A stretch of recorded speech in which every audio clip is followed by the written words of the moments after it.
D'où vous allez voir le serviteur, celui qui est serviteur, autrement appelé esclave, il va servir avec une motivation de gagner, de faire du bon travail pour gagner quelque chose.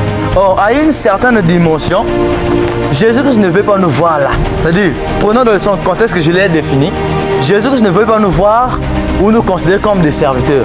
Parce que quand nous allons nous considérer nous-mêmes comme des serviteurs, nous n'allons pas servir Dieu comme il le veut. En fait, la pensée que Dieu a déposée, c'est que on ne veut plus voir une personne servir comme étant un serviteur. Tu vas servir parce que ce que tu vas faire, au sens du mot, on va appeler ça de servir. Mais seulement, tu ne vas pas servir comme un serviteur serve, mais tu dois servir comme un fils. Alléluia. Amen. Puissant. Et j'aimerais dire que le chrétien n'est pas identifié par ce qu'il fait, mais par ce qu'il est. Alléluia. Tu n'es pas identifié. Quand on va parler de toi, on ne va pas parler de toi par ce que tu fais d'abord.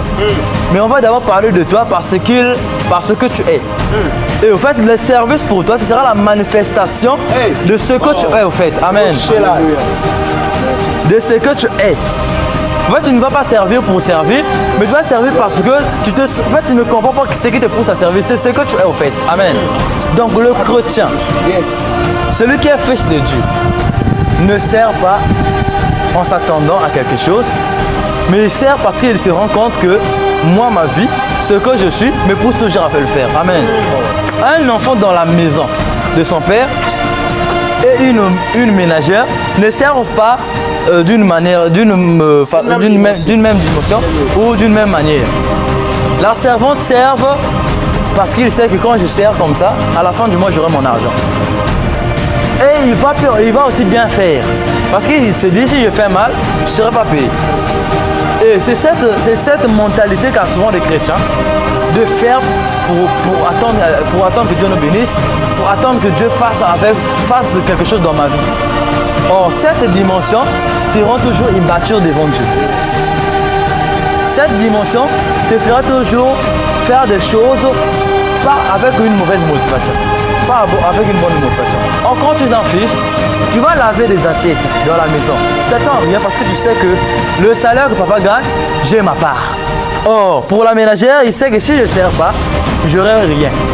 Mais pour toi, tu sais que même quand je ne fais pas, même quand je fais, j'ai. Mais comme je suis un enfant, je suis obligé, c'est parmi mes devoirs de faire.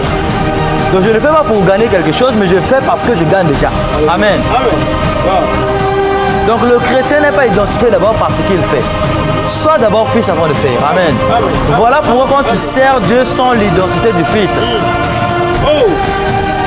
faites pour toi, c'est pas servir. Tu n'es pas dans le droit chemin. Tu ressembles seulement à une personne. Voilà pourquoi j'ai compris que quand Dieu dit dans la parole que beaucoup viendront ce jour-là, mais diront Seigneur, Seigneur, c'est par ton nom que nous avons prophétisé. J'ai compris que c'est pas que ils l'ont pas fait. Ils l'ont fait, mais ayant seulement l'identité du serviteur. Ils l'ont pas fait ayant l'identité du fils. Parce que Dieu va reconnaître le fils. Amen.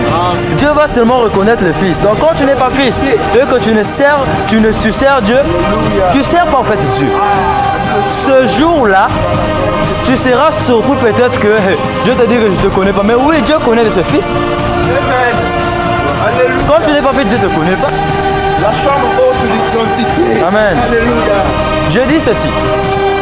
En ce qui concerne notre relation avec Dieu, en ce qui concerne ta relation avec Dieu, ce que tu dois comprendre, c'est que le service n'intervient pas d'abord. En ce qui concerne ta relation, toi et Dieu, le service n'intervient pas d'abord.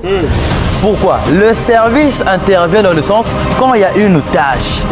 Mais toi et Dieu, tu n'es pas le serviteur de Dieu. Il ne faut jamais se présenter devant Dieu comme son serviteur, comme un ouvrier. Non, il faut se présenter devant Dieu comme un fils.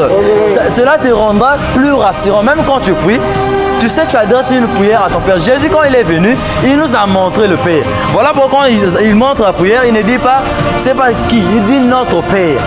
Et il utilise le pronom personnel notre Père. Jésus-Christ a voulu montrer aux disciples Père, le Père.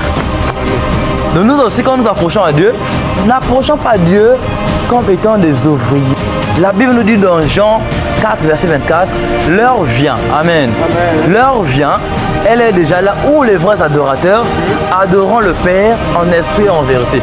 Dieu, en ces temps-là, Dieu ne cherche pas des ouvriers, Dieu cherche d'abord les adorateurs. Amen. Voilà pourquoi, sur l'histoire de Marthe et Marie, nous allons voir que Dieu, pour les hommes, on allait dire que Dieu a fait l'injustice. Mais Dieu n'a pas fait l'injustice. Dieu n'a pas besoin d'abord que tu ailles travailler. Dieu a d'abord besoin que tu viennes adorer. Amen. Or, pour accéder à l'adoration, celui qui adore, il doit avoir l'identité du Fils. Amen. L'adoration est complète lorsque tu as l'identité. Tu ne peux pas adorer sans avoir l'identité. Amen. Parce que je crois ici dans la chambre haute, on nous a déjà dit que Dieu s'adore quand il nous voit. Yes. Maintenant, Dieu s'adore quand il nous voit. Il te voit comment? Il voit lui en toi en fait. Quand il voit Jésus en toi, c'est là qu'il s'adore. Donc, quand tu n'es pas encore arrivé à une dimension de comprendre et de croire que tu es un fils de Dieu, au fait, pour toi, tu ne fais pas ce que Dieu veut. Amen. Alléluia. Alléluia. Alléluia. L'identité, c'est une dimension. C'est une dimension que le monde ne comprend pas. Mais comme nous sommes là, nous avons compris cela. C'est ce qui va nous fonder. Sans ça, nous ne sommes rien. En fait, c'est ça notre base pour le ministère. On va servir Dieu pas comme les autres ministères qui pensent toujours être des serviteurs. Non, nous servons Dieu dans le ministère étant ses fils. Nous accomplissons des tâches parce que nous savons que c'est notre Père. Amen. Regardez, écoutez cette révélation que j'ai compris aussi. Le fils prodigue. Le fils prodigue prend ses biens et va. Quand il comprend qu'il fallait revenir à mon père, qu'est-ce qu'il dit? Je vais aller chez mon père. Par rapport à ce que je fais, je ne mérite plus d'être fils. Comprenez l'alliance. Je ne mérite plus d'être fils. Vu ce que je fais, quand même, quand j'irai chez mon père, je veux me présenter, j'aimerais qu'il me prenne comme un serviteur. Quand le fils prodigue arrive chez son père, il dit: papa, j'ai péché contre toi. Je ne mérite plus d'être appelé ton fils parce que j'ai péché. Prends-moi comme ton serviteur. Mais à la grande surprise, le père n'a pas voulu le considérer toujours comme serviteur. Mais pourquoi toi, un fils de Dieu, Dieu te considère comme un serviteur alors que tu es fils? Dieu ne t'abandonnera pas parce que tu as commis quelque chose. Non, non, quand tu as l'identité du fils. Le problème avec le fils prodigue, c'est qu'il était ignorant. Il était ignorant, il a manqué de connaissances, il s'est culpabilisé. Non, tu es un fils de Dieu, il faut croire en ça. Faut croire en ça. Peu importe ce qui peut arriver dans la vie, crois en ça. Et quand le fils prodigue est revenu, au lieu que le père puisse le considérer comme un serviteur, puisse le prendre comme un serviteur, mais c'est lui qui était dans la faute. Mais le père, comprenant que ça c'est un fils, les grâces qu'il reçoit n'est pas les mêmes grâces qu'un serviteur reçoit. Et donc le fils prodigue, au lieu d'être puni, le père l'a pris et l'a replacé dans sa dimension de fils et a organisé un festin pour sa gloire. Oh, tu es béni. Alléluia, amen. Merci Seigneur. My God. C'est qui?